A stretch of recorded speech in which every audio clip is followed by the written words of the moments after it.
Meie jaoks on ülioluline märgata seda hetke juba enne, kui töötaja hakkab läbi põlema, mitte tegeleda nende tagajärgedega. Selles suhtes ma arvan, et tööandjad saavad siin hästi palju ära teha, et töötajad julgeksid ja tahaksid teraapiasse pöörduda juhul, kui tundub, et seda kõike on liiga palju. Toetama oma tegevustes maailma muutvat innovatsiooni ja tehnoloogia ettevõtlust. Nende tegevuste juures on oluline hoida meie tiimi vaimse tervise tasakaalu. Meie siin arvame, et igal töötajal peab olema lihtne ligipääs teraapiale just siis, kui ta seda kõige enam vajab. Meile ettevõttena on väga oluline, et töötajad oleksid pikaajaliselt jätkusuutlikud.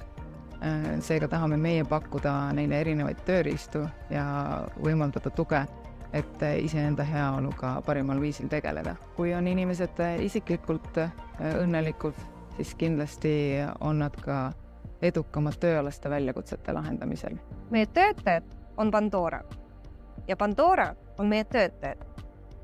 Hoolitsedes meie inimeste vaimse tervise ees, hoolitseme ka Pandora jätkusuutliku tuleviku eest. Nii lihtne see ongi.